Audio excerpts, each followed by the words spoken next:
പൊന്നൂസ് വ്ലോഗ്സിൻ്റെ പുതിയ വീഡിയോയിലേക്ക് എല്ലാവർക്കും വീണ്ടും സ്വാഗതം. അപ്പം ഞാൻ ഇന്ന് വീണ്ടും വന്നിട്ടുണ്ട്. എന്തിനാണെന്ന് ചോദിച്ചു കഴിഞ്ഞാൽ താലോലിക്ക തോരൻ എന്നാണ് ഞാൻ പറയുന്നത്. നിങ്ങൾ അതിന് വേറെ എന്തൊക്കെയോ വാക്കുകളുണ്ട് കേട്ടോ, പേരുകൾ. അതായത് പീച്ചിങ്ങ അങ്ങനെ എന്തൊക്കെയോ പേരുകളുണ്ട്.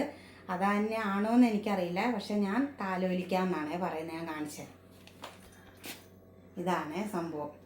ഇത്രയും നീളമുള്ള ഒരു സംഭവം. അപ്പോൾ ഇതൊന്ന് തോരൻ വെക്കാൻ വേണ്ടിയിട്ട് വന്നതാണ്. അപ്പോൾ ഇത് ഒന്ന് കട്ട് ചെയ്ത് വൃത്തിയാക്കി കട്ട് ചെയ്തിട്ടൊക്കെ കാണിച്ചു തരാവേ. അങ്ങനെ താലോലിക്ക തോരൻ വെക്കുന്നതിന് വേണ്ടി ഞാനിവിടെ എല്ലാം ചെറിയ പീസാക്കിയിട്ടൊക്കെ മുറിച്ച് വെച്ചിട്ടുണ്ട്. ഇത് താലോലിക്ക. പിന്നെ നമുക്ക് വേണ്ടത് പച്ചമുളക്, കറിവേപ്പില, സവോള, കുറച്ച് തേങ്ങയും കൂടെയാണ്. പിന്നെ ഒരു കളർഫുള്ളാകാൻ വേണ്ടിയിട്ട് കുറച്ച് ക്രഷ്ഡ് ചില്ലിയാണ്. ഇതാണ് ക്രഷ്ഡ് ചില്ലി. അപ്പം നമുക്ക് തുടങ്ങിയാലോ. അപ്പോൾ അങ്ങനെ നമ്മൾ സ്റ്റൗ കത്തിച്ച് ഒരു പാത്രം വെച്ച് കൊടുക്കാവേ. പാത്രം ഒന്ന് ചൂടായി വരട്ടെ.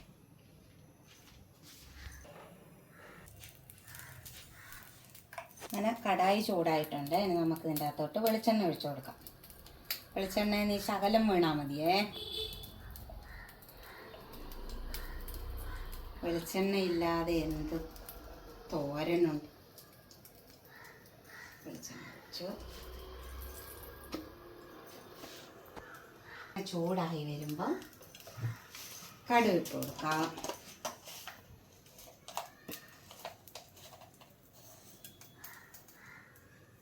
ചൂടായ വെളിച്ചെണ്ണയിലേക്ക് കടുക്.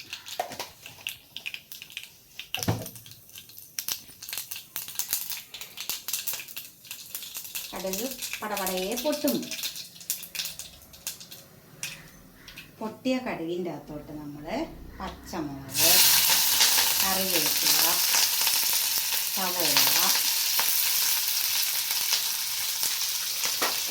പിന്നെ ഈ സംഭവം വേണമെന്നുള്ളവരിട്ടാൽ മതി കേട്ടോ, നിർബന്ധമൊന്നുമില്ലേ. വേണമെങ്കിൽ ഇട്ടാൽ മതി. പിന്നെ ഞാനെടുത്ത പച്ചമുളകിന് എരിവും കുറവാട്ടോ, അതുകൊണ്ടാണ് ഞാൻ അതും കൂടെ ആഡ് ചെയ്യാമെന്ന് വിചാരിച്ചു. അപ്പം നല്ല കളർഫുള്ളായിട്ട് തോന്നും.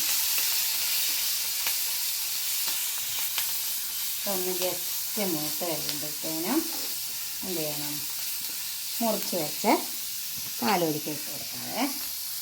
താലോലിക്കൊക്കെ നിങ്ങളുടെ അളവിനനുസരിച്ച് എടുത്തിട്ട് ചെയ്താൽ മതി കേട്ടോ.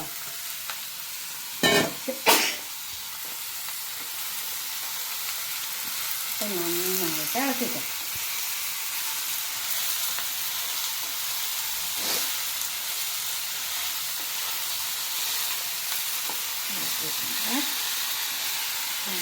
തേങ്ങ ഇട്ടോ.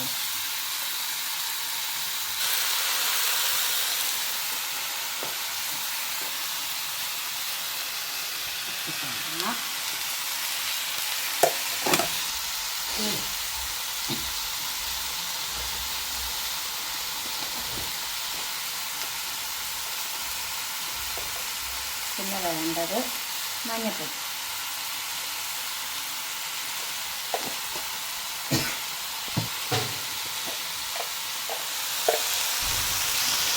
ഉപ്പ് എല്ലാ ആവശ്യത്തിന് ഇടുക. പോരെങ്കിൽ ഒന്ന് ഇളക്കി കൊടുത്തതിന് ശേഷം പോരെങ്കിൽ വീണ്ടും ആഡ് ചെയ്ത് കൊടുക്കണം കേട്ടോ. വെള്ളമൊന്നും ഒഴിക്കേണ്ട, ആവി വെള്ളം ഇറങ്ങിയിട്ട് വെന്ത് വെച്ചേ.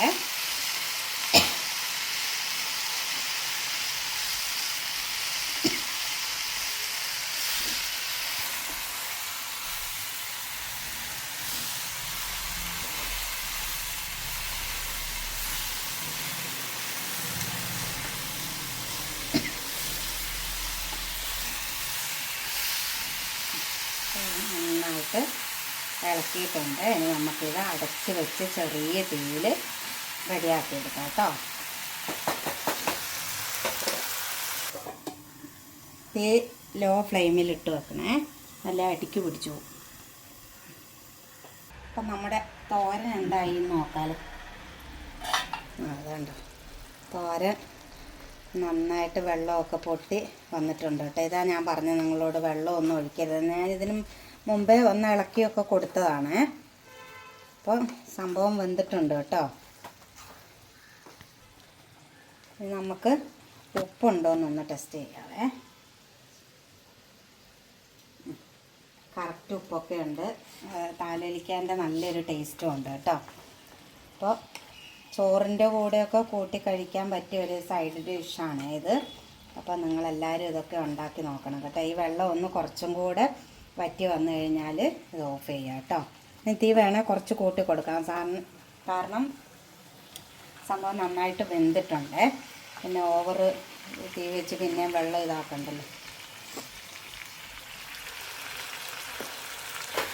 അങ്ങനെ നമ്മുടെ സൂപ്പർ താലോലിക്കത്തോരൻ ഇവിടെ റെഡി ആയിട്ടുണ്ട്. എല്ലാവരും ഇതൊക്കെ ഒന്ന് ചെയ്ത് നോക്കണം കേട്ടോ. നമുക്ക് പെട്ടെന്നൊരു കറിയില്ലാത്ത സമയത്തൊക്കെ ഈ തോരനൊക്കെ കൂട്ടിയിട്ട് ഒരു ചമ്മന്തിയും കൂടി ഉണ്ടെങ്കിൽ സൂപ്പറായിട്ട് ചോറ് കഴിക്കാൻ പറ്റുക.